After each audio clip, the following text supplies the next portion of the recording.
নমস্কাৰ আপোনালোক সকলোকে পুনৰবাৰ স্বাগতম জনাই মজিদ বন্ধুসকল পুলকতে চাওক আজি সন্ধিয়াৰ 7টা গুৰুত্বপূৰ্ণ খবৰ প্ৰথমটো খবৰ জুবিন গাৰ্গৰ মৃত্যুক লৈ ডাঙৰ খবৰ এইবাৰ উচ্চতম ন্যায়ালয়ত শ্যামকানু মহন্তই দাখিল কৰিলে গোচৰ 30 ছেপ্টেম্বৰতে সুপ্ৰিম কোৰ্টত গোচৰ দাখিল শ্যামকানু মহন্তৰ ভাৰত চৰকাৰ এনআইএ আৰু সিবিআইক পক্ষ কৰি শ্যামকানুৱে তৰিছিল গোচৰ আৰু এই মুহূৰ্তত প্ৰশ্ন হৈছে গ্ৰেপ্তাৰৰ পূৰ্বে শ্যামকানু মহন্তক দিয়া হৈছিল নেকি সুযোগ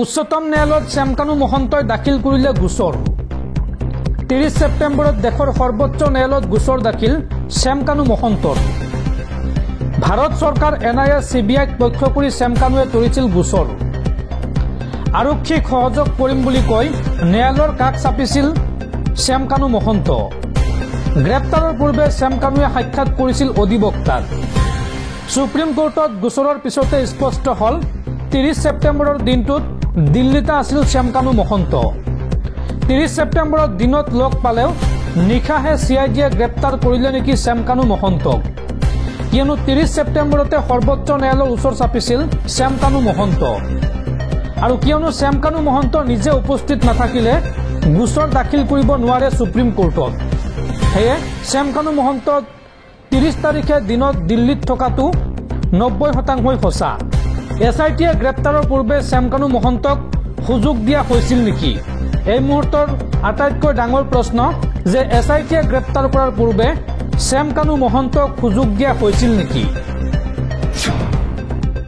পৰৱৰ্তী খবৰ হাতৰ আখৰ ভাল কৰিবলৈ চিকিৎসকসকলক কঠোৰ সকিয়নি উচ্চ ন্যায়ালয়ৰ 2 বছৰৰ ভিতৰত চিকিৎসকসকলে ভাল কৰিব লাগিব হাতৰ আখৰ প্ৰেছক্ৰিপশ্যনত স্পষ্টভাৱে ঔষধৰ নাম লিখিবলৈ নিৰ্দেশ উচ্চ ন্যায়ালয়ৰ হাতৰ আখৰ ভাল কৰিবলৈ চিকিৎসকসকলক কঠোৰ সকিয়নি উচ্চ ন্যায়ালয়ৰ 2 বছৰৰ ভিতৰত চিকিৎসকসকলে ভাল কৰিব লাগিব হাতৰ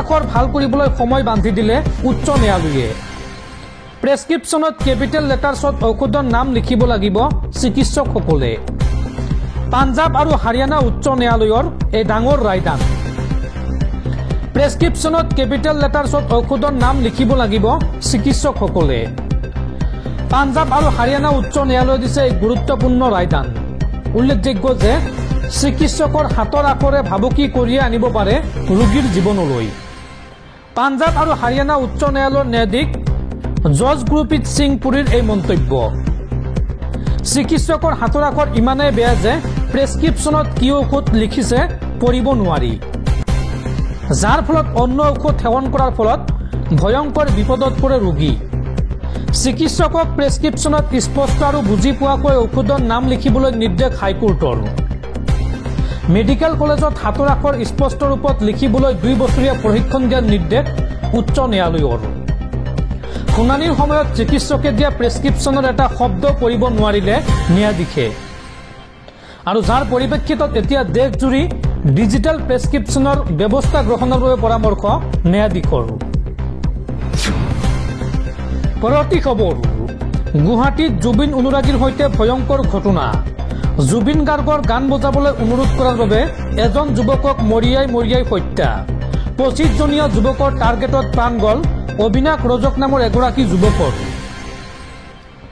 জুবিনৰ গান বজাবলৈ কোৱাটোৱে কাল হল নেকি অনুৰাগীৰ গুৱাহাটী মহানগৰীত জুবিন অনুৰাগীৰ সৈতে ভয়ংকৰ ঘটনা গুৱাহাটীৰ বামুণী মৈদামত জুবিন অনুৰাগীক মৰিয়াই হত্যা দলবদ্ধ আক্ৰমণত প্ৰাণ গল অবিনাশ ৰজক নামৰ যুৱকজনৰ ৰেলৱে কলনীৰ কালিবাৰী জাগৃতি সংঘৰ দুৰ্গা পূজা মণ্ডপত এই ঘটনা অবিনাশ নামৰ যুৱকজনৰ জুবিন গাৰ্গৰ গীত বজাবলৈ দাবী জনাইছিল আৰু ইয়াতে খৰ্গহস্ত হৈ প্ৰায় 25 জন যুৱকে মাৰধৰ কৰে অবিনাশক সুজিত সৰকাৰ আৰু ৰাতুল বৰা নামৰ 2 যুৱকৰ নেতৃত্বত প্ৰহাৰ কৰাৰ অভিযোগ এই যুৱকজনক আৰু তাৰ পিছত সংকটজনক অৱস্থাত অবিনাশক ভৰ্তি কৰোৱা হয় হাস্পতালত কিন্তু চিকিৎসাধীন অৱস্থাতে মৃত্যুক আঁকোৱালি ললে অবিনাশে এই ঘটনাক লৈ বামুণী মৈদামৰ ৰেলৱে কলনীত উত্তেজনা দৰ্শকসকল আৰু বহুতো গুৰুত্বপূৰ্ণ খবৰ আছে তাৰ আগতে আপোনাক জনাও যে যদি আপুনি এতিয়ালৈকে এইটো ভিডিঅ'ত লাইক কৰা নাই তেন্তে এতিয়াই ভিডিঅ'টোত লাইক কৰি দিয়ক আৰু এনেকুৱা ধৰণৰ ভিডিঅ' মোৰ নিতৌ চাবলৈ চেনেলটো ছাবস্ক্ৰাইব কৰি কাষত থকা বেল আইকনটো প্ৰেছ কৰি ৰাখক। পৰৱৰ্তী খবৰ, চিজেএম আদালতত উপস্থিত জুবিন গাৰ্গৰ পত্নী গৰিমা শইকীয়া গাৰ্গ। BNSSৰ 183 নং ধাৰাত ভাষ্য গ্ৰহণ কৰা হয় গৰিমা শইকীয়া গাৰ্গৰ। জুবিন গাৰ্গৰ মৃত্যুক এটা সাধাৰণ দুৰ্ঘটনা বুলি মানি ল'ব পৰা নাই গৰিমা শইকীয়া গাৰ্গে। ইয়াত উপস্থিত থকা সকলোকে অভিযুক্ত কৰিছে গৰিমা শইকীয়াই। আৰু মুখ্য ন্যায়িক দণ্ডাদেশে গ্ৰহণ কৰে গৰিমা শইকীয়া গাৰ্গৰ ভাষ্য। পৰৱৰ্তী খবৰ, অসমৰ কোনো অধিবক্তা নাই শ্যামকানু মহন্তৰ কাষত, কিন্তু শ্যামকানুৰ সৈতে আছে দিল্লীৰ অধিবক্তা এইগৰাকী ৰাজকমল। কোন এই ৰাজকমল? চাওঁ আহক। ৰাজকমল পাঞ্জাৱৰ কংগ্ৰেছ চৰকাৰৰ দিনত ডিপুটি DAG হিচাপে কৰ্মৰত আছিল।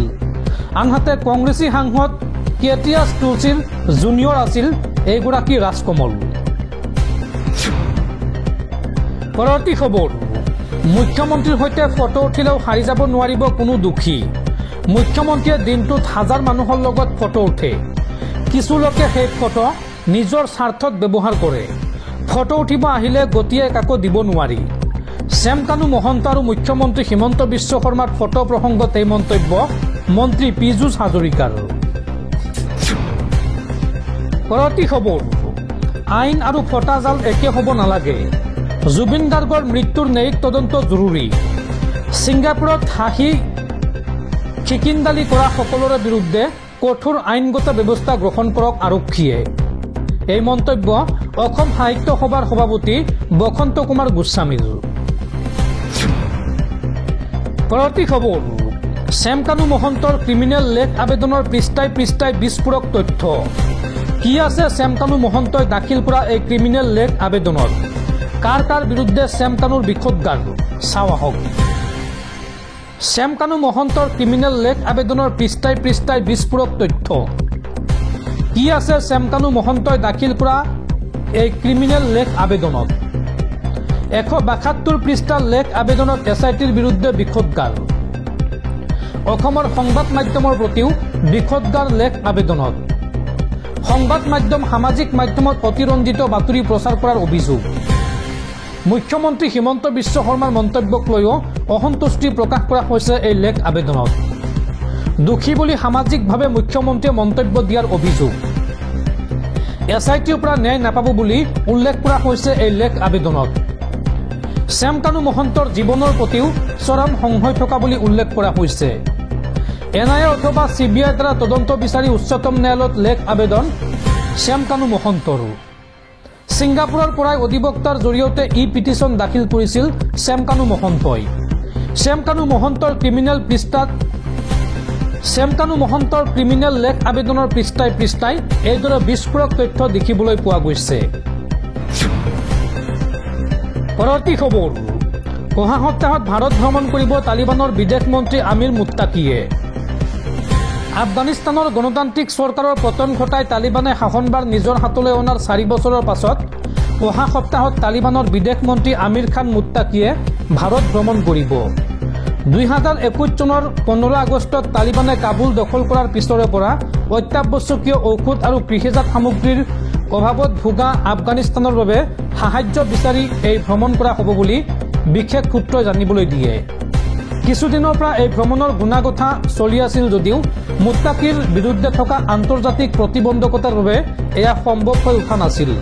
উল্লেখযোগ্য যে 2001 চনৰ শীতকালৰ পৰা আফগানিস্তানত তালিবানে আমেৰিকা আৰু উত্তৰ আটলাণ্টিক সন্ধি সংস্থা চমুকৈ নাটোৰ সেনাবাহিনীৰ বিৰুদ্ধে চলোৱা হিংসাত্মক সংগ্ৰামৰ বাবে মুত্তাকিৰ লগতে আন কেইবাজনো তালিবান নেতাৰ ওপৰত আন্তঃৰাষ্ট্ৰীয় নিষেধাজ্ঞা আৰোপ কৰা হৈছিল, যাৰ কাৰণে ভাৰতে এই ভ্ৰমণৰ বাবে কিছু বিবেচনা কৰিবলগীয়া হৈছিল।